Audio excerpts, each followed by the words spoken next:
A necklace of shadows. My name is Helena. I'm a junior in high school, and for most of my life, I felt like a ghost drifting through the hallways present, but never really there. My younger sister, Lila, was the opposite. Bright, brilliant, beautiful. People gravitated toward her without effort. I loved her fiercely, but I'd be lying if I said I didn't sometimes wish I could borrow just a fraction of her light. One rainy morning, the doorbell rang while I was getting ready for school. On the porch sat a small black box, no return address, just my name in elegant silver script. Inside was a velvet pouch containing a stunning necklace, a thin silver chain with a deep blue sapphire pendant that caught the light like it was alive.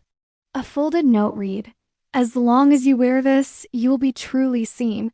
I laughed at the cheesiness, but something made me clasp it around my neck anyway. It rested cool against my skin, almost weighty, like it was settling in for good. That day at school, everything shifted. People noticed me, not just glance noticed. Classmates I'd sat beside for years suddenly greeted me by name. The popular girls, Mia and Sophia, who usually floated past me like I was furniture, stopped to compliment my outfit. Teachers praised answers I'd given 100 times before without comment. By lunch, I had invitations to sit at tables I'd only ever watched from afar. It was intoxicating.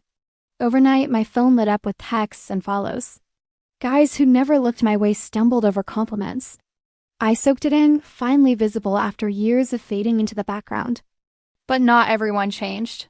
Alex, the quiet, thoughtful boy I'd quietly liked since freshman year, still passed me in the hall without a flicker of recognition. That stung more than it should have. Then came Ethan. He was the mysterious transfer student from London. Tall, sharply dressed, with an accent that made everything sound important. Rumors swirled about his wealthy family and sprawling estate on the edge of town. He rarely spoke to anyone until the day he appeared at my side after I snapped at someone for bumping into me. "Someone's upset the princess," he said, voice low and amused. I was still buzzing with irritation over Alex ignoring me, so I leaned into it. Maybe the princess just needs better subjects. He smiled like he'd been waiting for that exact answer. From then on, Ethan was everywhere, walking me to class, sending orchids to my locker with handwritten notes, pulling strings so teachers overlooked my sudden attitude. He upgraded my life fancy dinners, designer gifts, effortless confidence. When a teacher called me out for skipping homework, Ethan stepped in, cool and commanding until the issue vanished. I told myself this was what I'd always wanted, to be seen, admired, powerful.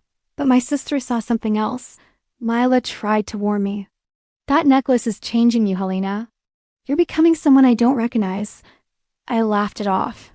Maybe I'm just finally becoming someone worth recognizing. We fought. I said cruel things. She stopped speaking to me.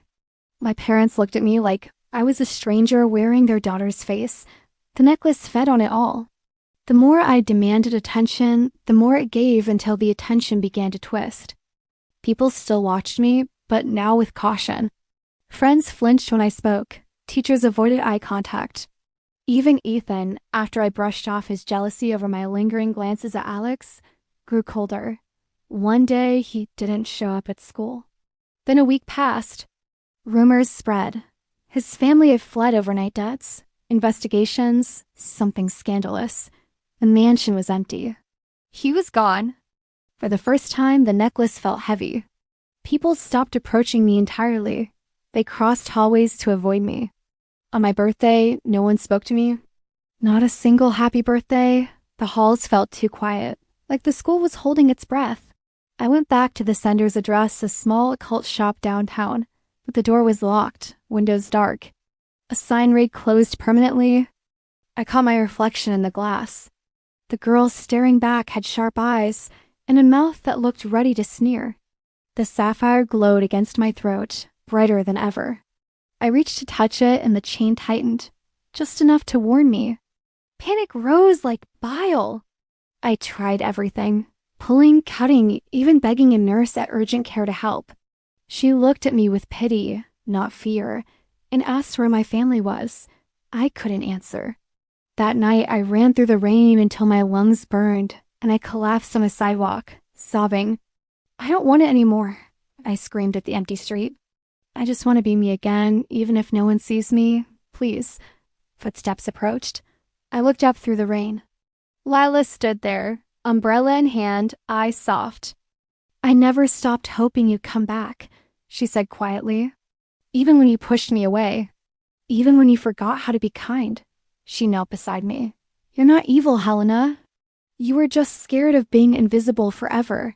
But you don't have to be loud to matter. You just have to be you. I broke down in her arms, crying like I hadn't since I was a kid. And then, without force, without drama, the clasp opened.